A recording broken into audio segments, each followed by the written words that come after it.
Tucked away in the remote mountains of Colorado lies ADX Florence, widely known as the Alcatraz of the Rockies. This is not a typical prison. From the outside, it looks like a fortress: steel-reinforced walls, towering guard posts, razor-sharp fencing, and an array of high-tech security systems designed to prevent even the most daring escape attempts. But what happens inside is even more extraordinary. Every aspect of life is meticulously controlled, and the prison operates under one guiding principle: containment of the most dangerous offenders in the country. Before we begin, make sure to like, comment, share, and subscribe to support the channel. Now, let's get started. Opened in 1994, ADX Florence was conceived to hold individuals considered too violent, too cunning, or too high risk for even the strictest federal prisons. This includes terrorists, organized crime figures, and inmates with histories of extreme violence or escape attempts. Unlike traditional prisons where inmates interact in dining halls, work assignments, or recreation yards, life inside ADX Florence is defined by isolation. Inmates spend nearly 23 hours a day in small, concrete cells, leaving only for carefully timed periods of solitary exercise in enclosed yards.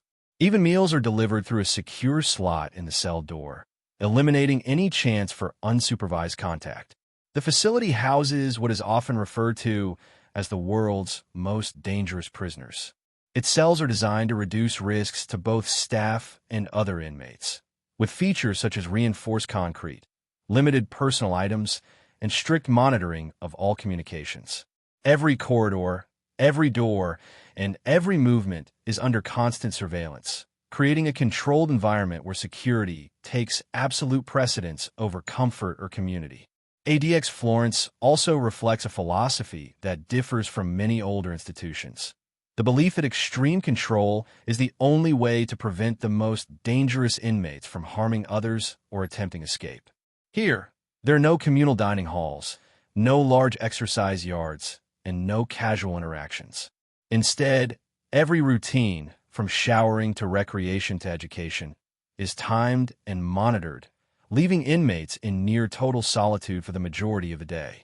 For those who enter these walls, including names like Zacarias Moussaoui, Ramzi Yousef, and Umar Farouk Abdulmutallab, life is a test of endurance, obedience, and psychological resilience. The prison does not reward compliance with comfort. It merely maintains control. Each day is a carefully measured exercise in containment, a stark reminder that even the most infamous individuals are subject to rules designed to neutralize their threat. In short, ADX Florence is more than a prison.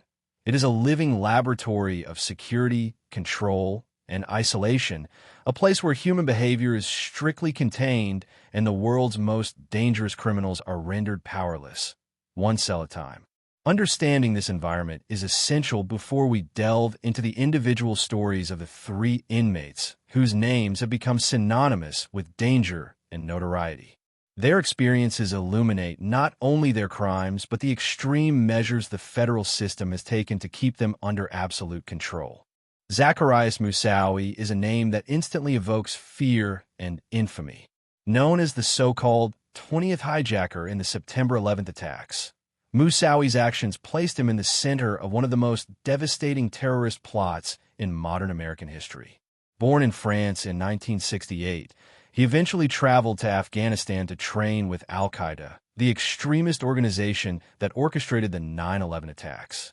His journey into extremism would ultimately make him one of the most dangerous inmates ever held at ADX Florence. Moussaoui was arrested in August 2001, months before the attacks, after raising suspicions at a flight school in Minnesota. His training and intentions to participate in aviation-related terrorism were uncovered just in time, preventing him from boarding a plane as part of the infamous 9/11 plot. Still, his involvement in conspiracy to commit mass murder would later earn him multiple life sentences without the possibility of parole. Today, Moussaoui resides in the high-security confines of ADX Florence, where the principles of control and isolation dictate his every move. Unlike typical inmates who might share a dining hall or interact with fellow prisoners, Moussaoui spends nearly all of his days alone. Meals are delivered through a secure slot in his cell door, and every interaction is monitored and limited. Even recreation is solitary, confined to a small, concrete yard under constant surveillance. Life at ADX is designed to strip inmates of any opportunity to harm others or plot escape. For Moussaoui, a man trained to strike terror, this environment represents the ultimate containment. His cell is fortified, his movements are timed, and his communications are carefully scrutinized. There is no room for spontaneity, no chance to manipulate fellow inmates, and no private space beyond the bare necessities of survival. Moussaoui's story is not just one of crime and punishment. It is also a study in the extremes of human control. His presence at ADX Florence highlights the federal system's commitment to neutralizing even the most skilled and dangerous threats. It is a place where strategy, technology, and rigid protocol converge to ensure that an individual who once sought to harm thousands can no longer pose a threat to society. While some inmates may find ways to endure or adapt to isolation, Moussaoui's life at ADX is a stark reminder of the consequences of crossing the line into global terrorism. His daily reality is shaped by walls, steel, and surveillance. A living example of how one man's capacity for destruction has been met with one of the strictest containment systems in the world. Understanding Moussaoui's life within ADX Florence sets the stage for the next infamous inmate in our story, Ramzi Yousef, whose history and methods of terror also earned him a place in this fortress of control. Both men represent extreme cases in the prison's mission to contain, neutralize, and prevent any further threat to the public.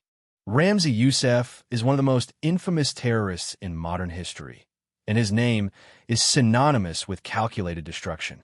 Born in Kuwait in 1967, Yousef was the mastermind behind the 1993 World Trade Center bombing, an attack that shook New York City to its core and marked the beginning of large-scale international terrorism on U.S. soil. His plot involved detonating a massive truck bomb in the underground parking garage of the Twin Towers, killing 6 people and injuring over 1,000. Yousef's path to ADX Florence was marked by extreme planning, technical expertise, and sheer ruthlessness. After the 1993 bombing, he fled the country, remaining at large while plotting further attacks, including the foiled Bojinka plot, which aimed to simultaneously destroy multiple airliners over the Pacific. His capture in Pakistan in 1995 ended a years-long manhunt, but it was only the beginning of a lifetime of incarceration in one of the most secure prisons in the world. ADX Florence, designed to contain the most dangerous individuals, is the perfect environment for someone like Yousef. His cell is a study in control and isolation, reinforced concrete walls, minimal personal items, and 23-hour confinement each day. Meals are delivered through secure slots. Exercise is solitary, and every communication is carefully monitored. There is no room for interaction, manipulation, or planning. Even the simplest routines, reading, writing, or moving within the cell, are subject to surveillance and strict rules. For a man who once orchestrated complex, high-casualty attacks, ADX Florence represents the ultimate barrier to freedom. His intelligence, technical knowledge, and prior capacity for violence are neutralized by the prison's stringent protocols. Every corridor, every door, and every second of the day is governed by the rules of containment, designed to prevent any chance of escape or influence on the outside world. Yousef's story is not only about his crimes, but also about the lengths to which the federal system goes to protect society. ADX Florence is a testament to extreme security measures, a fortress where even the most cunning and dangerous individuals are rendered powerless. Unlike other prisons where inmates may form networks or influence one another, the environment here is engineered to isolate every inmate, preventing the planning of further harm and ensuring absolute control. Understanding Ramzi Yousef's life inside ADX Florence sheds light on the critical role this facility plays in national security. It also highlights a pattern that repeats among the prison's most dangerous residents. Extraordinary measures are required to contain extraordinary threats.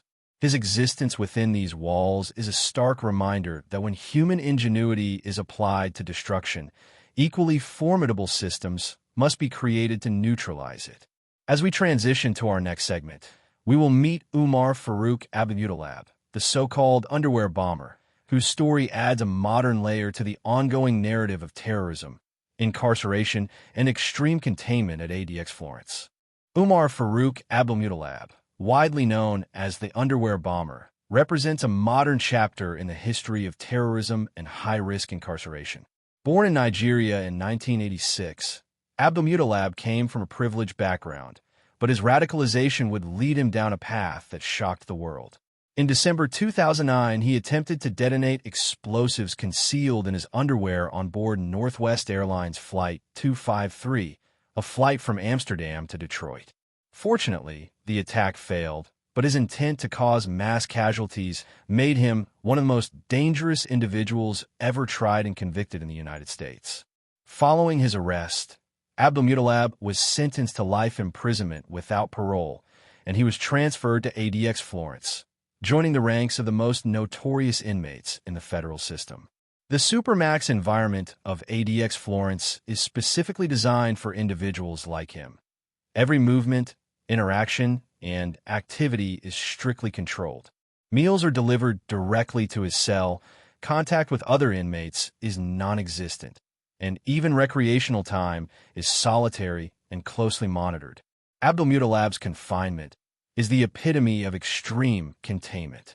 Unlike traditional prisons, where inmates may form alliances or participate in group activities, life at ADX Florence eliminates opportunities for influence or coordination. For a man who attempted to carry out an attack in a highly public and sophisticated manner, the prison neutralizes his capacity to endanger others. The walls, doors, and surveillance systems ensure that he is isolated from both the outside world and fellow inmates. The psychological impact of such isolation is profound. ADX Florence is designed to prevent manipulation, communication, or plotting. Every routine is regimented, from showers to exercise to meals, and every action is monitored. In this environment, Abdulmutallab's prior skills, connections, and knowledge are rendered ineffective. He exists within a system that prioritizes control above all else, transforming even the most calculated threats into contained figures within concrete walls. Abdulmutallab's story also highlights a modern shift in terrorism, the rise of smaller-scale, highly targeted attacks that can still have a massive psychological and social impact. His failed attack on an international flight demonstrates the ongoing threats faced by security agencies and underscores why ADX Florence is necessary. By isolating such individuals, the facility acts as both a safeguard against further attacks and a study in the limits of extreme containment. Understanding Abdulmutallab's life in ADX Florence completes the portrait of three of the most dangerous inmates ever housed in the prison. Each of their stories reveals the lengths to which the U.S. federal system goes to neutralize extraordinary threats.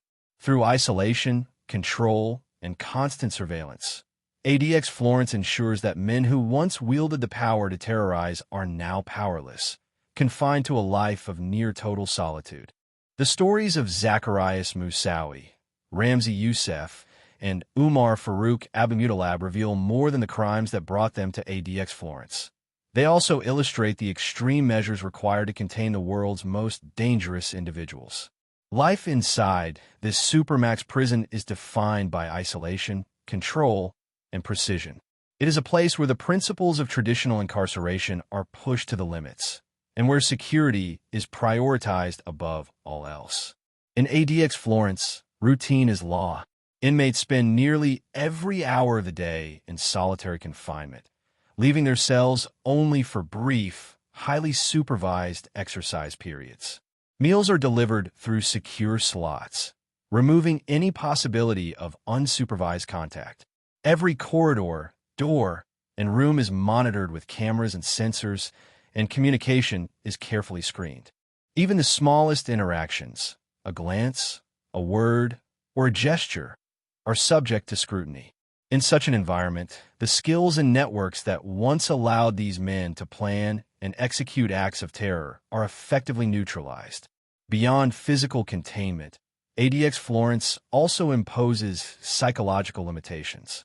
The prolonged isolation, regimented schedule, and minimal sensory stimulation create an environment that tests human endurance in ways few prisons can replicate. For inmates like Moussaoui, Yousef, and Abdulmutallab, this isolation ensures that any potential threat to staff, fellow inmates, or society is minimized. The prison does not rehabilitate in the traditional sense. Its primary purpose is containment and the prevention of further harm. Yet, while extreme, the system is deliberate. The federal government has designed this facility to respond to unique risks. By studying patterns of behavior, monitoring communications, and controlling even minor movements, ADX Florence maintains a level of security that cannot be achieved elsewhere. Each inmate is assessed individually, with measures tailored to their history, intelligence, and potential for violence. This personalized approach to extreme confinement underscores the delicate balance between security and humanity in the most dangerous of circumstances. The lives of these inmates also provide insight into the consequences of extraordinary criminal behavior. Moussaoui, Yousef, and Abdulmutallab are examples of individuals whose actions carried not only legal repercussions, but also lifelong restrictions on freedom and interaction. Their experiences at ADX Florence serve as a stark reminder that extreme threats require extreme containment, and that the federal system will go to extraordinary lengths to protect the public. In the end, ADX Florence is more than a prison. It is a statement. A statement that society will not compromise when it comes to containing the most dangerous individuals. Through isolation, surveillance, and meticulous control, the facility ensures that even the most notorious criminals are rendered powerless. Their stories, combined with the extreme conditions they endure, reveal both the human cost of crime and the lengths to which justice and security intersect in America's most secure prison. ADX Florence stands as one of the most secure and isolating prisons in the world. Through extreme confinement, meticulous control, and constant surveillance, it has contained some of the most dangerous men in history: Zacarias Moussaoui, Ramzi Yousef, and Umar Farouk Abdulmutallab. Their stories reveal not just the crimes that brought them here, but the extraordinary lengths taken to protect society from threats too great for ordinary prisons. The walls of ADX Florence may be concrete and steel, but they also tell a story of human endurance, restraint, and the consequences of actions that put countless lives at risk. While these men remain confined, their lives continue to provide lessons about security, justice, and the boundaries of freedom. If you found this journey inside ADX Florence revealing, make sure to like, subscribe, and hit the notification bell so you never miss an inside look at the most extreme prisons and the stories of the men who live behind their walls. Comment below and let us know which inmate story surprised you the most. And stay tuned for more deep dives into the world's most secure facilities.